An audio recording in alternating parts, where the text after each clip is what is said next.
আসসালামু আলাইকুম ওয়া রাহমাতুল্লাহ। 15 শ্রেণীর মানুষকে আল্লাহ তাআলা নীরবে সাহায্য করেন। আর কে না চায় আল্লাহর সাহায্য পেতে? দেখুন, আল্লাহর সাহায্য লাভের নির্ধারিত পথ আছে। আল্লাহর সাহায্য পেতে হলে সে রাস্তায় অর্থাৎ আল্লাহর দেখানো পথেই চলতে হবে এবং অনুসরণ করতে হবে। কোনো ব্যক্তি আল্লাহর সাহায্য পেতে চাইলে তাকে ঈমান, ধৈর্য ও আল্লাহর সাহায্যের উপর নির্ভর করতে হবে।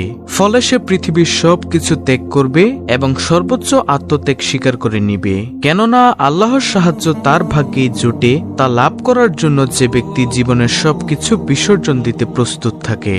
আর আল্লাহর সাহায্য যারা পায় বা পাবে এরকম 15 শ্রেণীর মানুষ সম্পর্কে আজকের ভিডিওতে আলোচনা করব ইনশাআল্লাহ। মনোযোগ দিয়ে শুনবেন। নম্বর 1, প্রকৃত মুমিনকে আল্লাহ নীরবে সাহায্য করেন। তাদের সাহায্য আল্লাহর পক্ষ থেকেই আসে। সাহায্য লাভ করা মুমিনের অধিকার। আল্লাহ তাআলা বলেন, মুমিনদের সাহায্য করা আমার দায়িত্ব। সূরা আল রুম আয়াত নম্বর 47। আল্লাহ যাকে সাহায্য করেন তাকে পরাজিত করার মতো কোনো শক্তি নেই। আর আল্লাহ যাকে অপদস্থ করেন তাকে সাহায্য করার মতো কেউ নেই।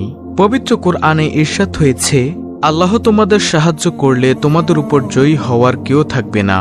আর তিনি তোমাদের সাহায্য না করলে তিনি ছাড়া এমন কে আছে যে তোমাদেরকে সাহায্য করবে? মুমিনরা আল্লাহর উপরই নির্ভর করুক। সূরা আলে ইমরান আয়াত নম্বর 160। নম্বর 2, যারা সাহায্য চায় আল্লাহ তাদের নীরবে সাহায্য করেন।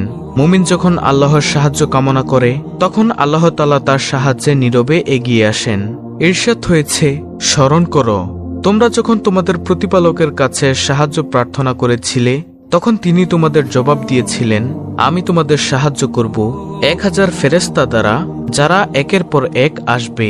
সূরা আনফাল আয়াত নম্বর 9। নম্বর 3, দুর্বলকে সবলের বিপক্ষে আল্লাহ তাআলা নীরবে সাহায্য করেন। মহান আল্লাহর সংখ্যায় অল্প এবং দুর্বলদেরকে সবলের বিপক্ষে নীরবে সাহায্য করেন। যেমন তিনি তালুতের অনুসারীদের জালুতের বিরুদ্ধে বিজয় দান করেন। পবিত্র কুরআনে ইরশাদ হয়েছে, তারা বলল, আল্লাহর হুকুমে কত ক্ষুদ্র দল কত বৃহৎ দলকে পরাভূত করেছে।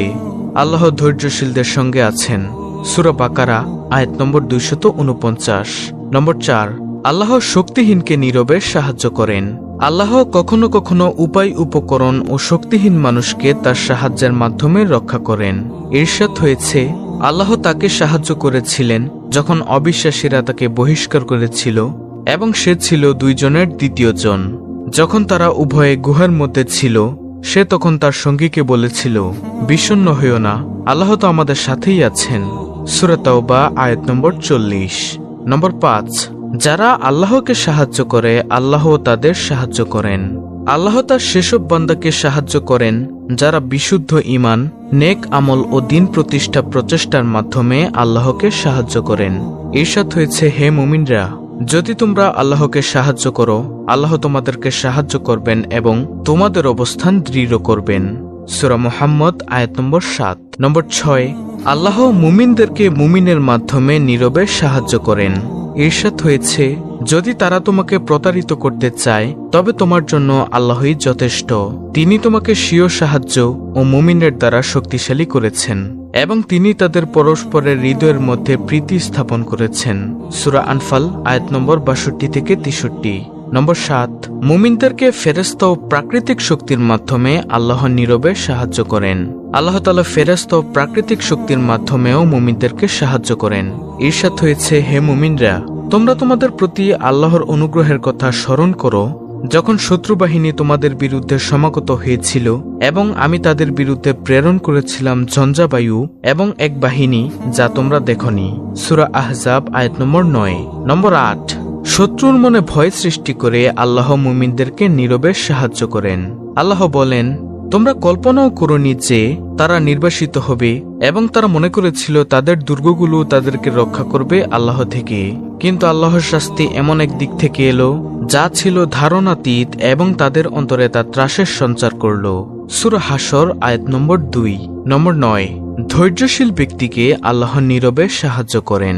যারা দিনের উপর চলতে গিয়ে বিভিন্ন বিপদের শিকার হয় এবং ধৈর্য ধারণ করে আল্লাহ তাদেরকে নীরবে সাহায্য করেন। আল্লাহ বলেন, হে মুমিনরা, তোমরা ধৈর্য ও নামাজের মাধ্যমে সাহায্য চাও। নিশ্চয়ই আল্লাহ ধৈর্যশীলদের সঙ্গে আছেন। সূরা বাকারা আয়াত নম্বর 153। নম্বর 10, দুনিয়ার জীবনে নিজেকে হেফাজত করতে যারা আল্লাহর বিধান অনুযায়ী বিবাহ বন্ধনে আবদ্ধ হতে চায় তাদেরকে সাহায্য করাও আল্লাহর দায়িত্ব হয়ে যায়। আল্লাহ তাআলা বলেন, তোমাদের মধ্যে যারা বিবাহহীন তাদের বিয়ে সম্পাদন করে দাও এবং তোমাদের দাস ও দাসীদের মধ্যে যারা সৎকর্মপরায়ণ তাদেরও। তারা যদি নিঃস্ব হয় তবে আল্লাহ নিজ অনুগ্রহে তাদেরকে সচ্ছল করে দিবেন। সূরা নূর আয়াত নম্বর 32। নম্বর 11, ওই ব্যক্তিদেরকে সাহায্য করাও আল্লাহ তাআলার দায়িত্ব যারা আল্লাহর বিধানগুলোকে পৃথিবীতে বাস্তবায়ন করতে বাতিলের সঙ্গে প্রাণপণ চেষ্টার মাধ্যমে নিজেকে নিয়োজিত করেন। মিশকাত। নম্বর 12, আল্লাহ ভীরু ও দয়াশীল মানুষকে আল্লাহ নীরবে সাহায্য করেন। আল্লাহ তাআলা মুত্তাকি ও দয়াশীল মানুষের সঙ্গে থাকার ঘোষণা দিয়েছেন। তিনি বলেন, নিশ্চয়ই আল্লাহ তাদের সঙ্গে আছেন যারা আল্লাহ ভীরু ও অনুগ্রহকারী। সূরা নাহল আয়াত নম্বর 128। নম্বর 13, আল্লাহর পথে আহ্বানকারীকে আল্লাহ নীরবে সাহায্য করবেন। যারা মানুষকে আল্লাহর পথে আহ্বান করে আল্লাহ তাআলা তাদের সাহায্য করেন। আল্লাহর দুই নবী মুসা ও হারুন আলাইহিসসালামকে ফেরাউনের কাছে দ্বীনি দাওয়াত নিয়ে যাওয়ার নির্দেশ দিয়ে বলেন, তোমরা ভয় পেও না, নিশ্চয়ই আমি তোমাদের সঙ্গে আছি, আমি শুনি ও দেখি। সূরা তাহা আয়াত নম্বর 46।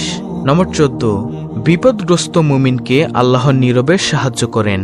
যখন কোনো মুমিন বিপদগ্রস্ত হয় এবং তারা আল্লাহর সাহায্য কামনা করে আল্লাহর সাহায্যের মাধ্যমে তাদের সঙ্গে থাকেন। পবিত্র কোরআনে আল্লাহ তাআলা বলেন, যখন দুই দল পরস্পরকে দেখল মুসার অনুসারীরা বলল, নিশ্চয়ই আমরা ধরা পড়ে যাব। মুসা বলল, কখনোই না, নিশ্চয়ই আমার প্রভু আমার সঙ্গে আছেন, তিনি আমাকে পথ দেখাবেন। সূরা আশ-শুরা আয়াত নম্বর 62। সর্বশেষ নম্বর 15, অন্যের সাহায্যকারীকে আল্লাহ নীরবে সাহায্য করেন। নিজের জীবনে আল্লাহ তাআলার সাহায্য পাওয়ার একটি সহজ উপায় হল অন্যকে সাহায্য করা। মানুষকে সহযোগিতা করলে নিজের কাজেও আল্লাহ তাআলার সাহায্য পাওয়া যায়। এটা অনেক বড় সওয়াবের কাজ, এর ফলে ফজিলত অনেক। বিভিন্ন হাদিসে রাসূল সাল্লাল্লাহু আলাইহি ওয়াসাল্লাম মানুষকে সাহায্য করতে উদ্বুদ্ধ করেছেন। হাদিসে এসেছে, বান্দা যখন তার ভাইয়ের সাহায্যে নিয়োজিত থাকে আল্লাহ তার সাহায্যে থাকেন। সহিহ মুসলিম শরীফের হাদিস, হাদিস নম্বর 2699। জীবনের প্রতিটি ক্ষেত্রে বান্দা আল্লাহ তাআলার সাহায্যের মুখাপেক্ষী। তিনি সাহায্য না করলে মানুষের পক্ষে কোনো কাজই করা সম্ভব নয়। এজন্য সর্বদা তারই কাছে সাহায্য কামনা করা বান্দার কর্তব্য। অত্যন্ত গুরুত্বপূর্ণ একটি ভিডিওটি ভালো লাগলে অবশ্যই চ্যানেলটিকে সাবস্ক্রাইব করে পাশে থাকা বেল আইকনটি অল বাজিয়ে দিবেন। ভিডিওটিতে একটি লাইক দিবেন এবং কমেন্টে আমিন লিখবেন এবং অন্য মুসলিম ভাই বোনদের কাছে ভিডিওটি শেয়ার করে দিবেন যেন তারা এর থেকে শিক্ষা গ্রহণ করতে পারেন। আল্লাহ তাআলা আমাদের সবাইকে সকল কাজে সাহায্য করুন। আমিন।